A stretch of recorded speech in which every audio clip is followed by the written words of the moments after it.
It is your girl Aishaguideme. Thank you so much for supporting me. I hope you guys really enjoy this video. Today we're gonna be having a real serious talk. So as I do want to start putting more videos and things out here, I want to be transparent with you guys with who I am. I am somebody who is a very strong mental health advocate. I myself go to therapy as if it is another doctor's appointment. I believe that mental health is just as important as physical health. So today we're going to be talking about what I went through and what I was noticing within myself that made me start going to therapy. So I hope that you guys can see this video and relate to my experience and start pouring back into yourself the way that I did. So I'm definitely going to be going over some topics of what I was noticing within myself in order for me to start my therapy journey. So I hope you guys like it. Please stay tuned and don't forget to like, comment, share, and subscribe. Thank you so much. Okay, and before I really dive into this video, I do just want to provide a disclaimer that I am not at all a licensed professional. I'm simply telling my experience of what I've gone through. If you can in any way relate to the symptoms that I was experiencing, that is just to give you guidance to go seek help. Again, a disclaimer, not a mental health professional, not a medical professional. Just hear somebody speaking on my experience or what I went through as to what I've been through. And hopefully that will help guide some of you guys to start taking better care of yourself mentally. And this is for the people who need that guidance and want to figure out what mentally is going on. Start living life again. So this video is about, okay? Okay, let's just all get on one page. I'm not gonna try to be too serious. It's not gonna be let's bring out the tissues. Just simply things that I've noticed that you could probably say, I can relate to that. Maybe I should start looking into other avenues. So how I knew that I was ready for therapy was I did not know how to handle conflict. I did not know how to handle conflict. When conflict came my way or when somebody wanted to talk things out, I was immediately avoidant. I shut down. And just reflecting back, that's just not something that I like to model. That's not good communication skills. And when my friends did something or when somebody did something to me, I would just be silent and hope that we just get over it or we just never talk about it again. Number two, I had very low self-esteem, very low confidence. I always knew that I was pretty, but I would have my moments where I felt like I am atrocious. I couldn't even look at myself sometimes in the mirror, and it was just really bad. Like my self-esteem was down the toilet. I would talk really negatively about myself and have all these bad thoughts about myself and my body, and I was just never ever happy. So that I just was never happy with my appearance. I did not have high confidence within myself, and I had very low self-esteem. And I knew that I was ready for therapy was when I had a lot of trouble sleeping. Like I can thrive off of, in college, I could have thrived off of 3 hours of sleep and have so much energy the next day. Wide awake at night, or I would sleep all day. So it would be really weird. I was either sleeping too much or sleeping too little. It's like I was super sad. And like it wasn't just sad for like a week or two, it was sad for months. Just kept trying to push it aside and I'm gonna feel better, let me pray about it. And that's not to say prayer doesn't work, but prayer alone did not work for my situation. So just constant sadness, constant feeling alone even when I'm in a room full of people. That is what made me realize like, hey, maybe I do need to seek professional help about this. I had a really hard time acknowledging like who I was and constantly comparing myself to others, my peers, what I saw on social media. So that is what led me to a really deep rabbit hole. I would always be deleting my social media, my Instagram specifically, so I could stay focused. But constant comparison to myself and others was also one thing that led me to know that I probably, you know, go need to see a therapist for this, because I truly just didn't appreciate who I was at that time. Losing weight and gaining weight and losing it and gaining it.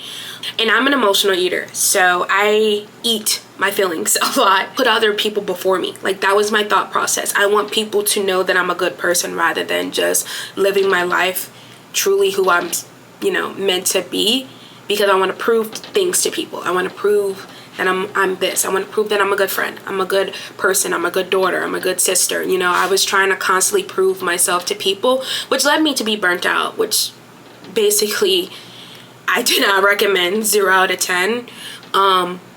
Because when I was focused on proving my self-worth to people, it was burning me out, because when I would want to say no to people, I was like, I don't want this person to think that I'm a bad person, and I'd rather just say yes because I don't mind getting the shorter end of the stick. Me now? Hell no. Hell no. If I don't want to do it, nope, it's not happening. Not happening. And if you think I'm a good person or a bad person, not my problem. I don't have control over that. But me back then, I was very, oh my God, I don't want them to think this about me, and oh my God, they're gonna be angry. Me now, let's be for real. Let's be for real, okay? I do also want to point out that another thing that I realized, and what confirmed to me or made me realize that I was ready for therapy, was I had a hard time being consistent with myself. You know, one day I would stick to one routine, the another day I would fall off that routine, start again. And there was nothing wrong with that, but it was just for such a long period of time that I just could not have a set routine.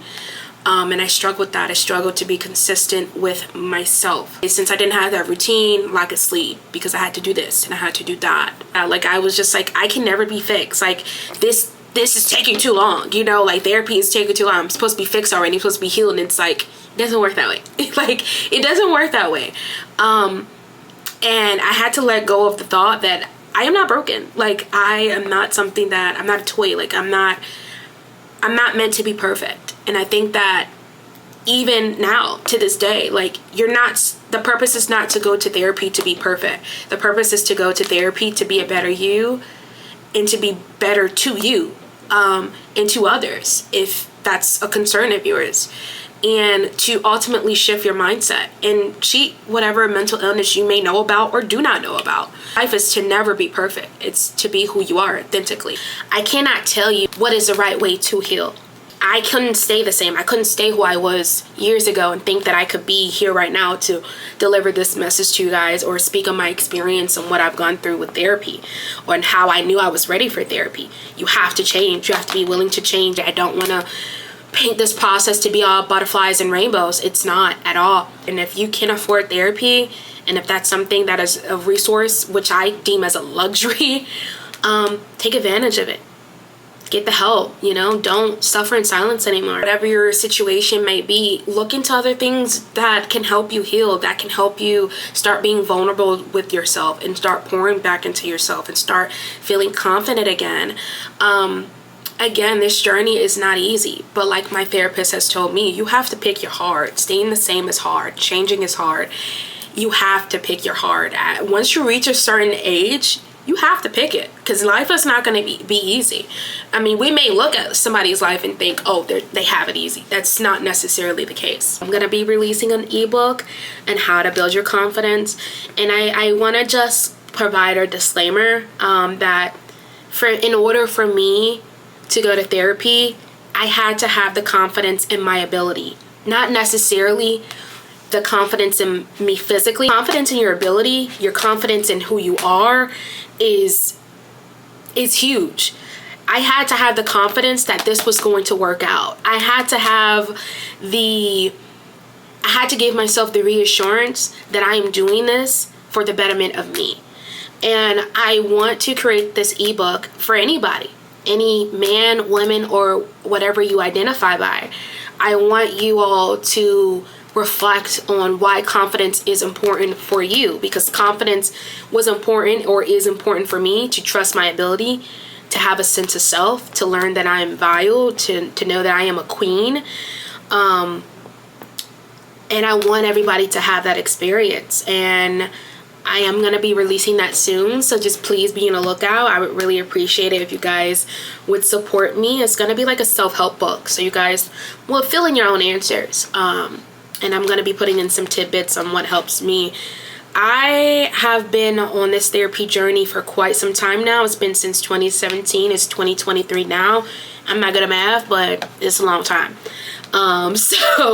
I want to thank you guys so much for watching this video. Hopefully I did not ramble too much. If you guys want me to speak more of my experience on therapy, please let me know. If you guys want me to release a confidence video, how I stay confident, what it means to be confident, let me know that as well. I love speaking to you guys. I love showing you guys my life and showing up for you guys, even for the few that do watch me. But I appreciate the support always and forever. And again, it is your girl Aishaguideme. I hope you all are taking care of yourself and you have a good night. Thank you. Bye.